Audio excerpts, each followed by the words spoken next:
Muy buenos días. El día de hoy, cuando leía el Evangelio, indudablemente me venía a la mente una canción que, bueno, afortunadamente ya cada vez se escucha menos, pero hace un tiempo, en donde quiera la escuchaba. No quiero hablar mal de la canción y del artista, ¿verdad? La música es música y es parte de un entretenimiento. El problema que tenemos que tener nosotros los cristianos es no dejar que ese entretenimiento nos vaya a contaminar. Y definitivamente sí es un poco triste la situación que le pasó a este cantante que sufrió esa decepción en su matrimonio y el adulterio y etcétera, etcétera. Yo creo que tú sabes a qué canción me estoy refiriendo, ¿no? Que hablaba mucho de que ya no iban a llorar, iban a facturar y cosas por el estilo. Nuevamente, como canción, dejémosla, es entretenimiento. Pero a mí me ponía mucho a reflexionar cuando leía este evangelio de que los cristianos no debemos de andar primero exhibiendo la intimidad de una familia y segundo, mucho menos buscar una venganza y una difamación pública de esa manera.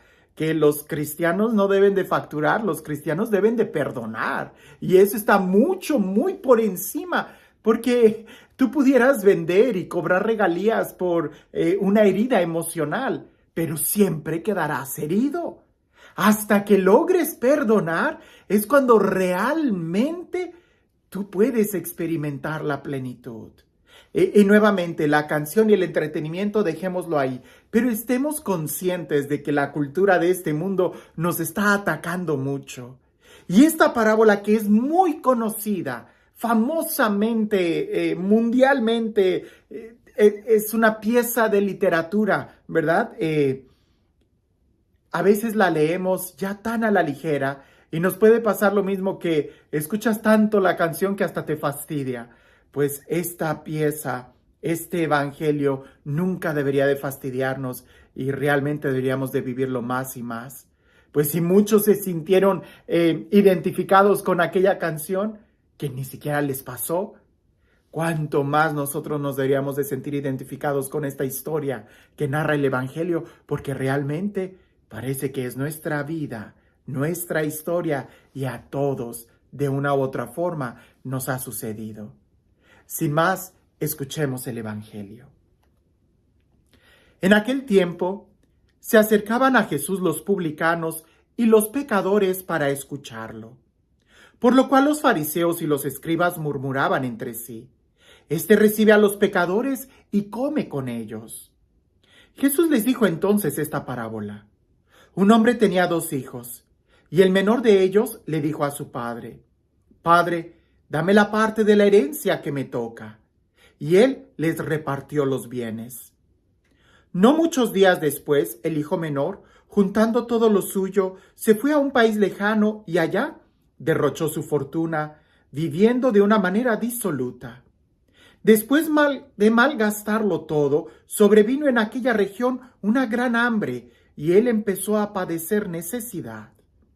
Entonces fue a pedirle trabajo a un habitante de aquel país, el cual lo mandó a sus campos a cuidar cerdos. Tenía ganas de hartarse con las bellotas que comían los cerdos, pero no lo dejaban que se las comiera. Se puso entonces a reflexionar y se dijo: ¿Cuántos trabajadores en casa de mi padre tienen pan de sobra y yo aquí me estoy muriendo de hambre? Me levantaré, volveré a mi padre y le diré: Padre, he pecado contra el cielo y contra ti. Ya no merezco llamarme hijo tuyo. Recíbeme como a uno de tus trabajadores. Enseguida se puso en camino hacia la casa de su padre. Estaba todavía lejos cuando su padre lo vio y se enterneció profundamente, corrió hacia él y echándole los brazos al cuello, lo cubrió de besos. El muchacho le dijo: Padre, he pecado contra el cielo y contra ti. Ya no merezco llamarme hijo tuyo.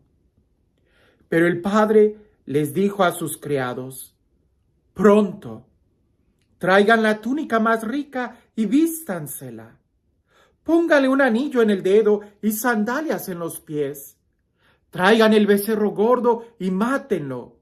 Comamos y hagamos una fiesta, porque este hijo mío estaba muerto y ha vuelto a la vida. Estaba perdido y lo hemos encontrado. Y empezó el banquete. El hijo mayor estaba en el campo y al volver, cuando se acercó a la casa, oyó la música y los cantos. Entonces llamó a uno de los criados y le preguntó qué pasaba. Este le contestó: tu hermano ha regresado y tu padre mandó matar el becerro gordo por haberlo recobrado sano y salvo. El hermano mayor se enojó y no quería entrar. Salió entonces el padre y le rogó que entrara, pero él replicó: hace tanto tiempo que te sirvo sin desobedecer jamás una orden tuya, y tú no me has dado nunca ni un cabrito para comérmelo con mis amigos. Pero eso sí, viene este hijo tuyo que despilfarró tus bienes con malas mujeres, y tú mandas matar el becerro gordo. El padre repuso: hijo, tú siempre estás conmigo, y todo lo mío es tuyo. Pero era necesario hacer fiesta y regocijarnos, porque este hermano tuyo estaba muerto y ha vuelto a la vida. Estaba perdido y lo hemos encontrado.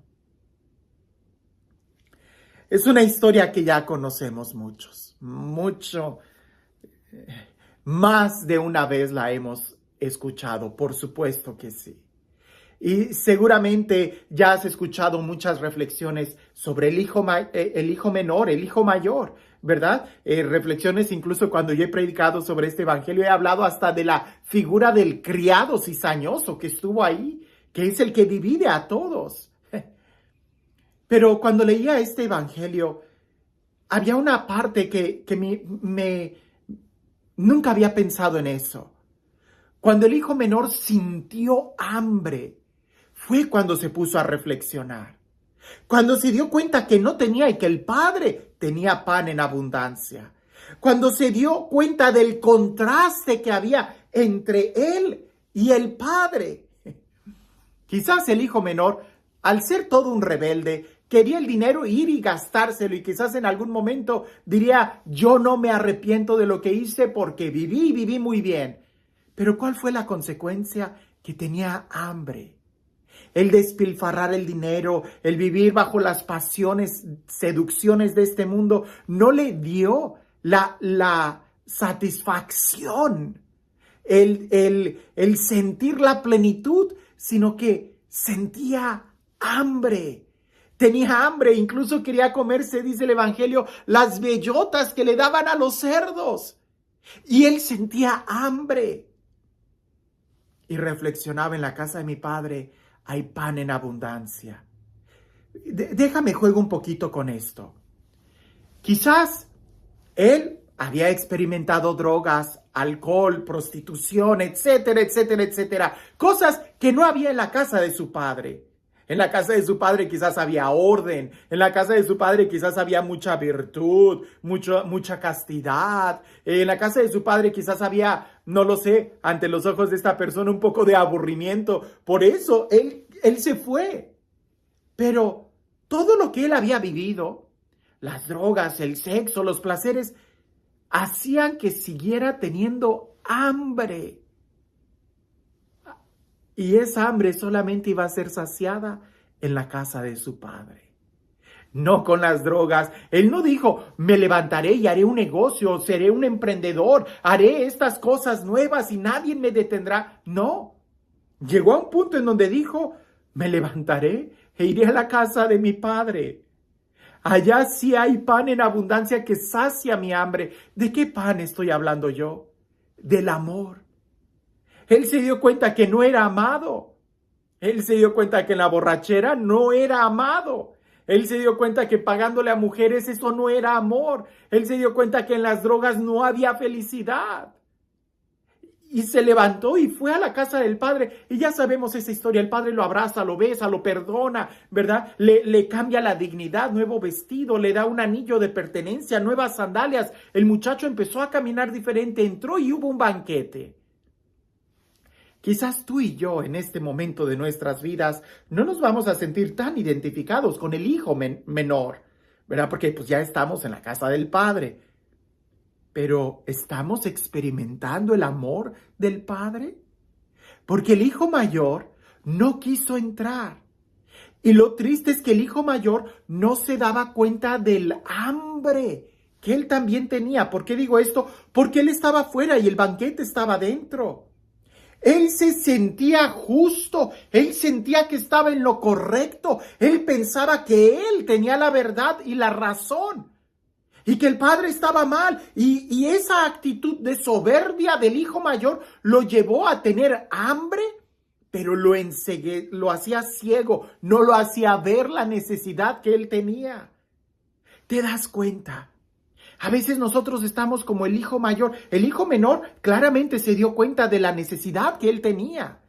Pero el hijo mayor no se dio cuenta del hambre que él tenía, de que se estaba privando del banquete de amor, porque él creía que tenía la razón. ¿Cuántas veces nosotros no pensamos que yo tengo la razón y lo único que haces es privarte del banquete del amor?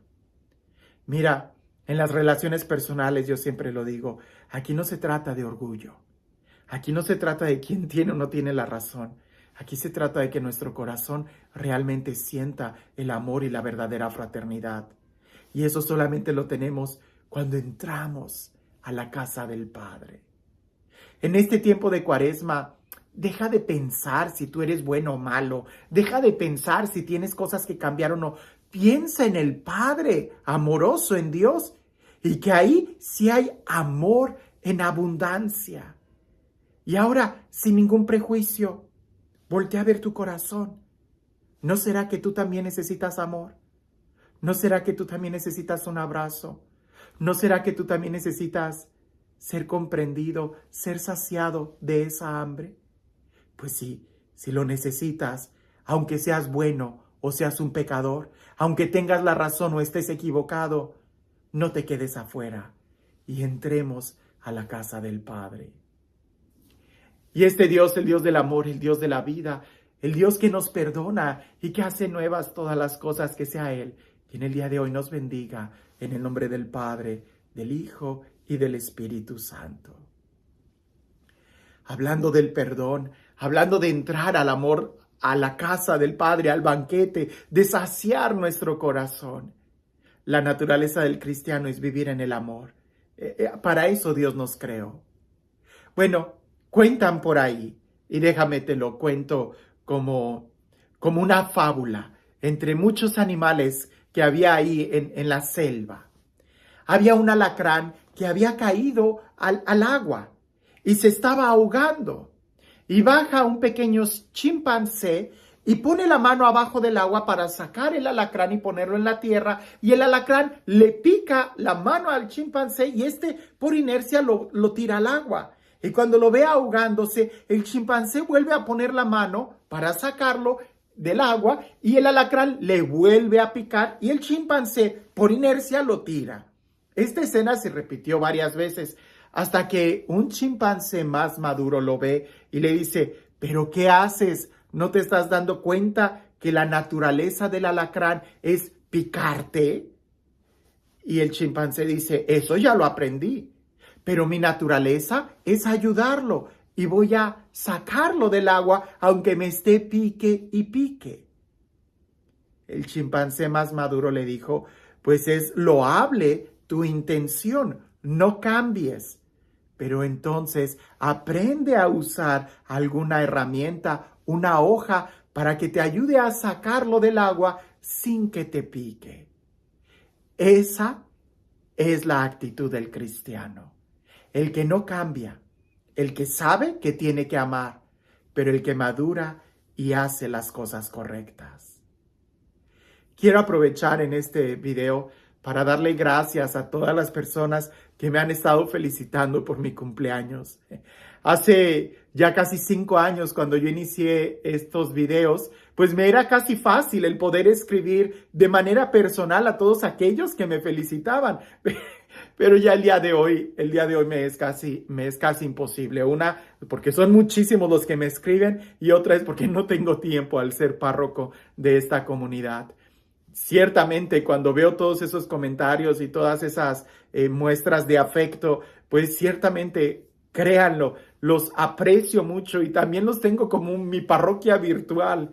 Muchas veces cuando estoy haciendo el oficio de lectura o las laudes, cuando estoy en oración, muchas veces recuerdo muchas de sus necesidades, de sus problemas, de los comentarios que me hacen, y aunque ciertamente no puedo contestarles a todos, tengan la seguridad que más de una vez, muchísimo más de una vez, incluso en el sacrificio de la Eucaristía, le pido a Dios por todos los que se han estado conectando, por todos a los que esta palabra les está llegando, para que realmente podamos ser un pueblo. No importa en dónde estemos, no importa que nunca nos vayamos a ver cara a cara, lo que sí importa es de que estemos unidos a Jesús. Y detalles como los que hacen al expresarme sus buenos deseos y las felicitaciones por mi cumpleaños me hacen sentir que estamos caminando como una iglesia. Nuevamente, muchas gracias a todos ustedes, y les pido que el día de hoy o el día de ayer, o cuando se acuerden ustedes, ¿verdad? Simplemente eleven una oración al cielo para que el Señor me siga concediendo la fuerza, el tiempo de serle fiel a Él y de seguir tratando de difundir el Evangelio en todos los medios, porque lo más importante es que el Evangelio sea predicado. Nuevamente, estoy muy agradecido con todas las muestras de cariño que me han dado. Que el Señor les bendiga.